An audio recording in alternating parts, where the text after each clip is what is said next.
All right, guys. Well, this is day 2 of our trip to Astana, the capital city here in Kazakhstan. And today was kind of slow. I had to do some work, but it is sunset here, and we decided to take a short drive to see something very special. One of the new additions to the city of Astana.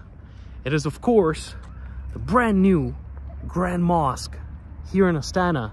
Look at this. This, ladies and gentlemen, is one of the largest mosques in the whole wide world. And the unique thing is that it just opened literally maybe a month and a half ago. So this is literally just brand new.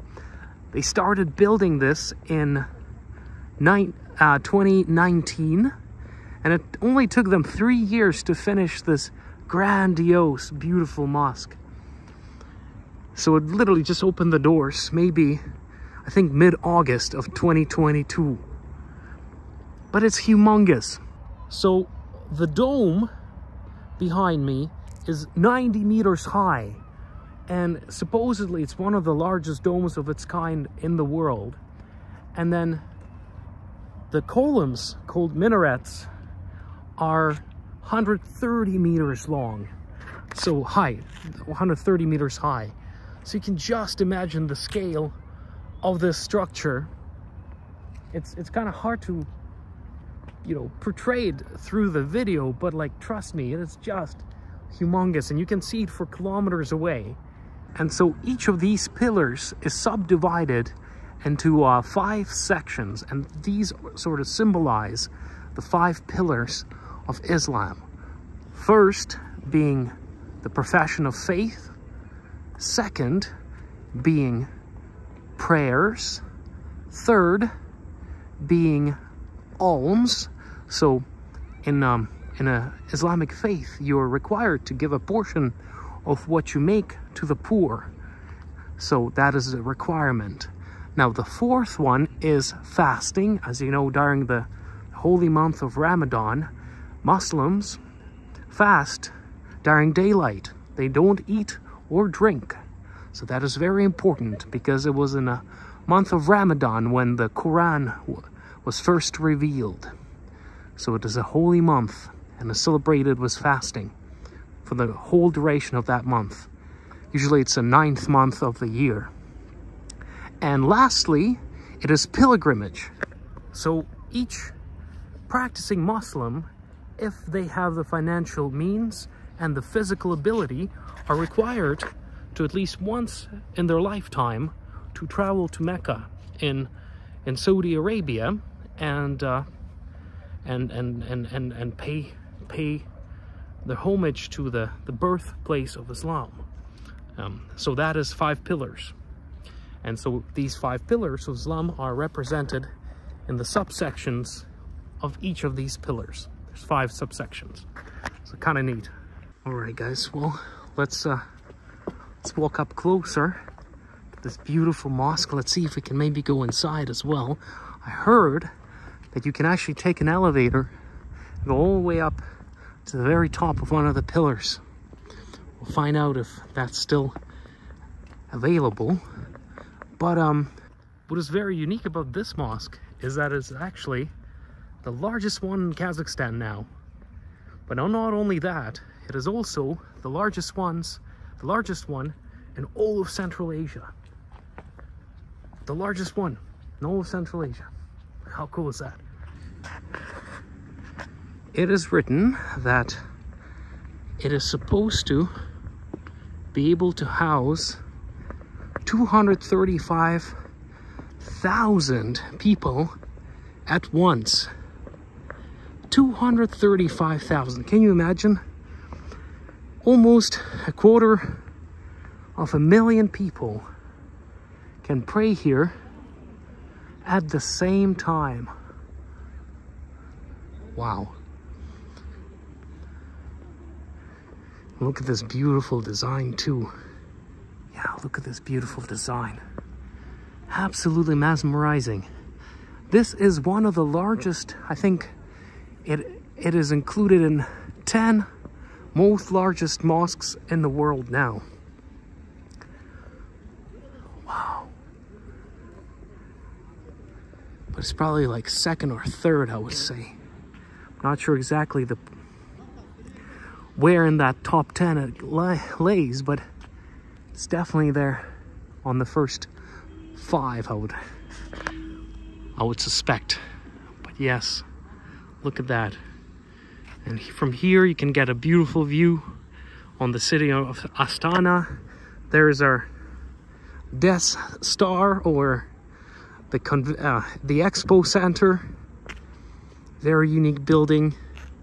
And you can see just sort of how fast the rest of the city is being built up. There's cranes everywhere. So it is a fastly expanding city.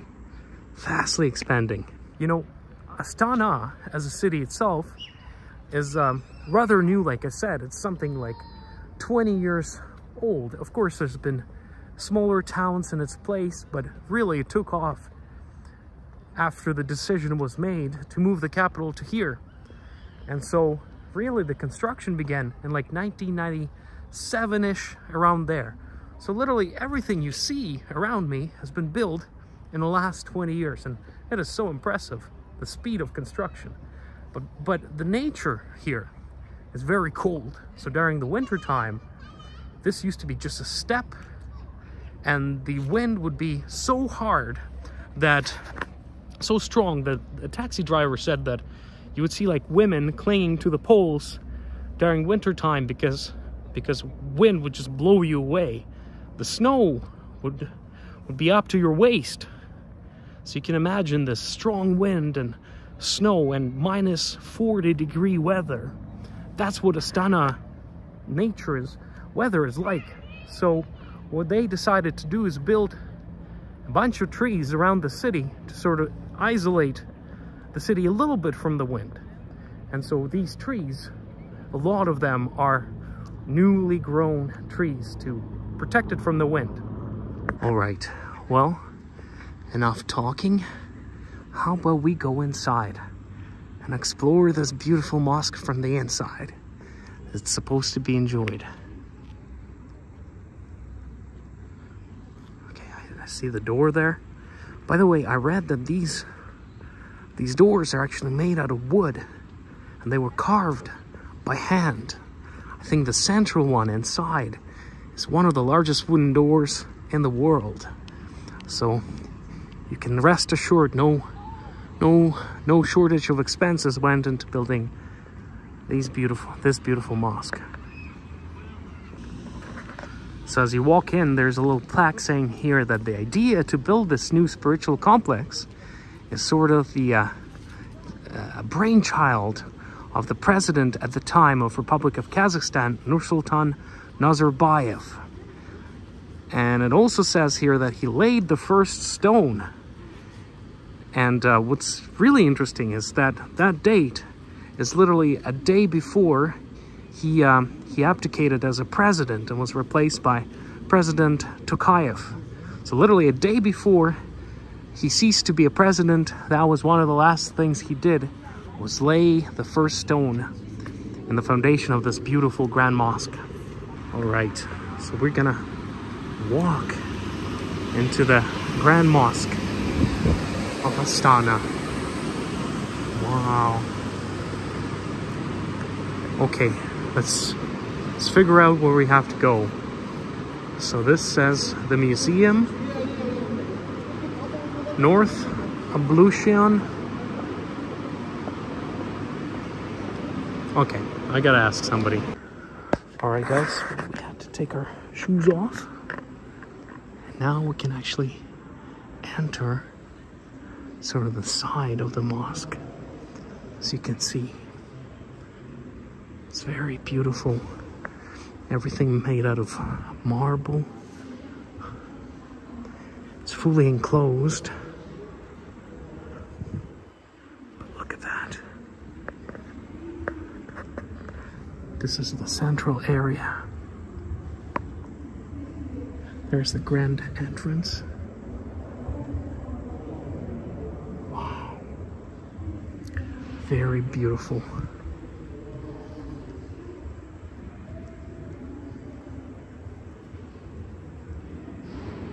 Wow, just to think that this has been open really only a month and a half ago.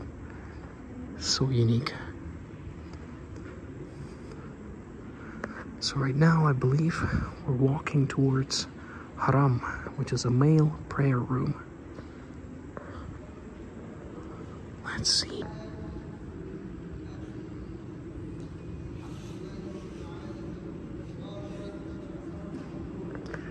As you can see, there's a Quran readings in the rooms nearby.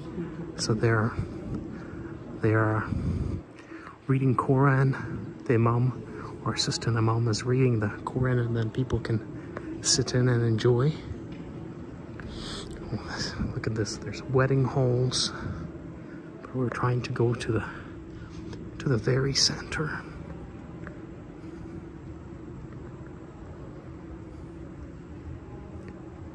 Wow, look at this. So pretty.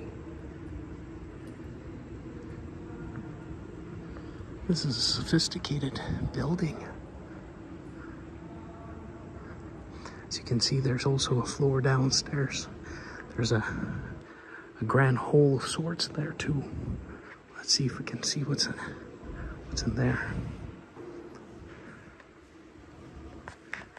Yeah, there's more prayer places in there.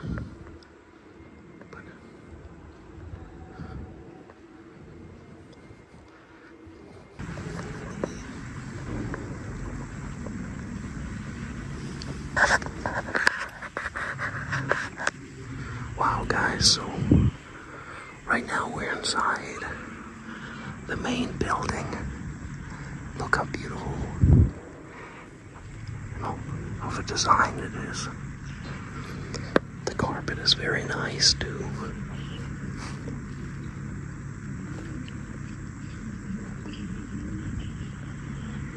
Yeah, wow, it's very elaborate. Wow, look how beautiful this is. Oh my goodness, wow. This is breathtaking. Just the size of this room is just fascinating.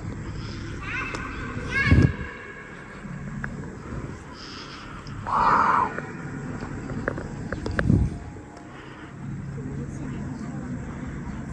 Look at this. Look at this. Oh my goodness. And on the wall, what you can see is 99 different names of Allah, the God. So there's his 99 different names, sort of lighted up in gold.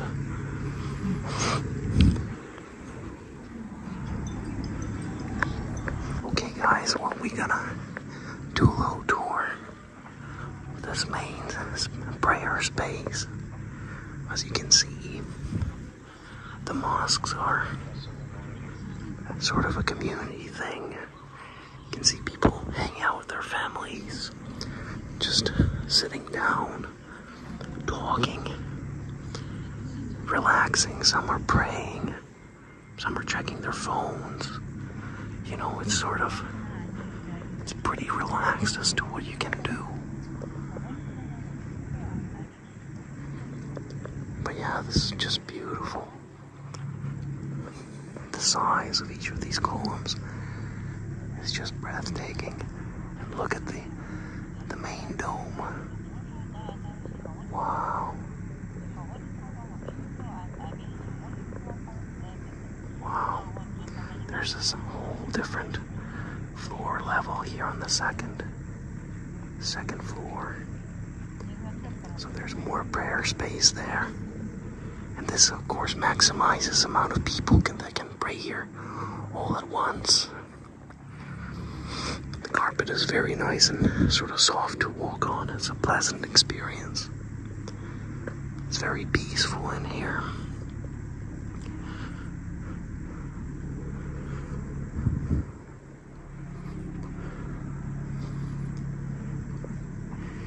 So see, these are the 99 different names of Allah.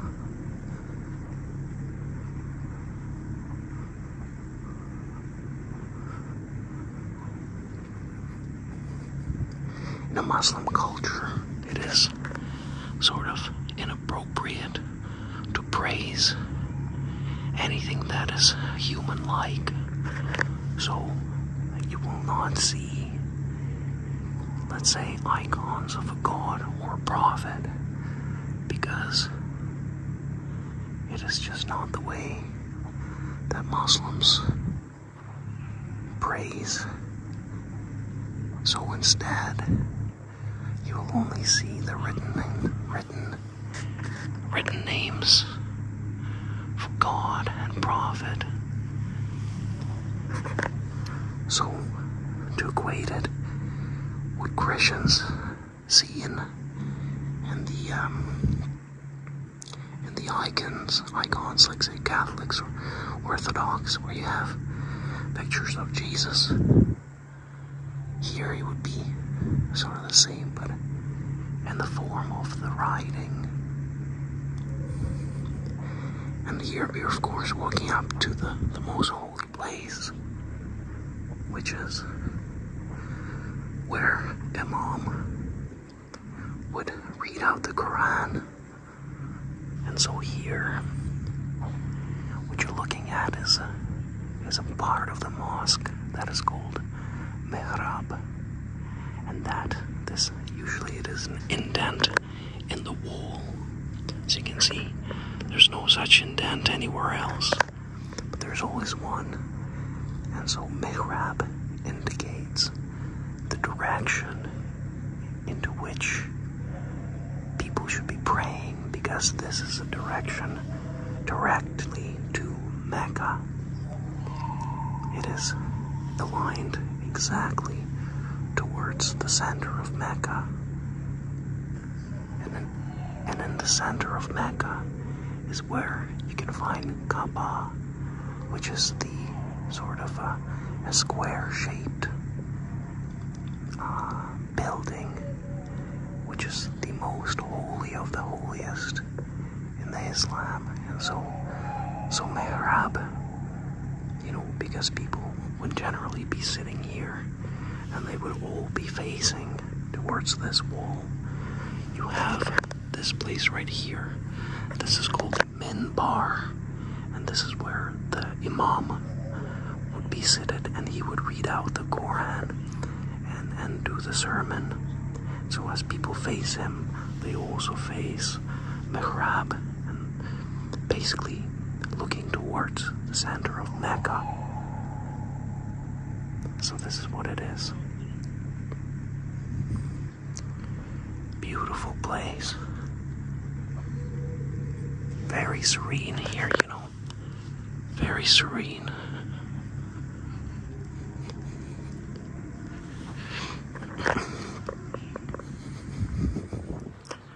Very happy we can film here, because I think this is so interesting for people to see, for all of us to see these beautiful cultures. So there you go, the Grand Mosque. The Grand Mosque of Astana. There's people sitting right in the center, sort of in the lights coming down from the lamp right there. The chandelier. What a magnificent chandelier, by the way. Wow. Yeah, as you can see, there's children playing and families hanging out and whatnot. So, very interesting. The designs are just mesmerizing. These, and it's very Kazakh, right? Like, if you go to different mosques, they will all look different. This one is very Kazakh-esque. Beautiful. Yes, so let's take a last look at this great place. Wow. Fantastic. Fantastic. Alright, I think it's time for us to depart. And then of course here's the main door. It's sort of ornamented from this side, but from the other it's almost of pure wood. And of course this will be open on the great holy days and people can walk through here as well. But I think we're gonna start making our way back.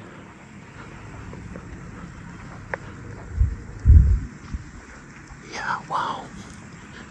What a beautiful place. Well, actually, I was wrong. So this door is it's the same on this side, but behind it is the beautiful wooden door that I was talking about. One of the largest in the world. It is handmade, like hand carved. You can see just the sheer size of it. Wow. You can almost imagine the view you would get when it's fully open and there's people out there praying as well. But let's take a different route back. We're sort of walked in clockwise, so let's finish this walk clockwise as well. Here's smaller doors to the side of this main entrance. But I just want to give you a look as we go around from the right side.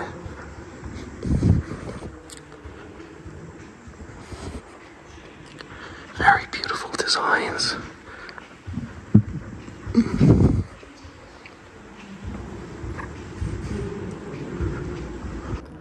So this one is of course a little different because of the weather of Astana. You know, the snow and the rains. You have to have the windows because the whole thing would flood. But in Abu Dhabi, when it's dry, it doesn't rain that much. You would see this place be completely open to the fresh air. Just a little difference. So actually here, I think from here we can get a pretty good look at the front of the mosque from the inside. There you are. As you can see, here's the central dome. That's where we were just now. There's a moon crescent there, the symbol of Islam. And this is the inner court, the main wooden door entrances that we just saw from the other side. Really nice. All right, guys. Well, what a treat that was. It was beautiful inside. You know, the domes and the all the designs are so intricate, so amazingly done. Takes your breath away. And you know, and it's kind of telling, like I was saying earlier, you know, there's no rule where you can take videos or where you can't. Obviously here, there was no restrictions whatsoever, so you can take photos or videos wherever you go. So, I don't, you know, like when you walk in some other place, a church or a mosque, and they say, well, you can't film here. I mean, of course you have to be respectful, but you also have to remember that it's not a written rule. And, you know, we're in a grand mosque of Astana, the largest mosque in Astana and Kazakhstan and Central Asia, and you can take videos. So there you go. There's the answer to that. You can do it if, of course, nobody's objecting. But that was fantastic. The dome was huge. Like, I don't know if the video can show you the size and the scale of these things, but when you're in there, you go like, wow, like there's so much space. You know, it's a humongous space. And actually, you know, as we walk out, as you can see, the sun is almost set, and so we can see the lights come on the walls of the mosque, and it gives you almost a completely different view of it than you would get during the daylight that we initially got when we were walking in. So let me show you a little bit more. Yeah, there you go. The grand mosque and the setting sun. with the lights lighting up its pillars and walls and doors. What a sight. What a sight. And really, how lucky are we that we literally got here a month after it opened up? Like, this thing was being built for 3 years, and only now, a month and a half ago, it opened its doors to the tourists. So I'm really blessed to know that we had a chance to experience it here in Astana on our trip. Well, guys, bidding you adieu from the largest mosque in Central Asia, and until next time.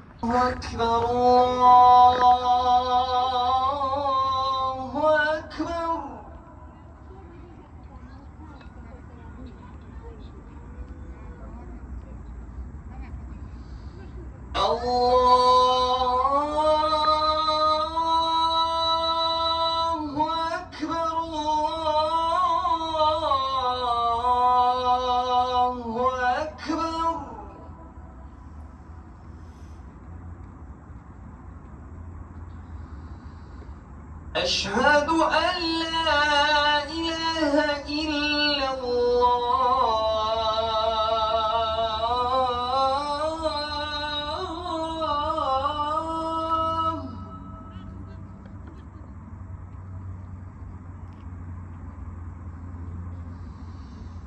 أشهد أن لا إله إلا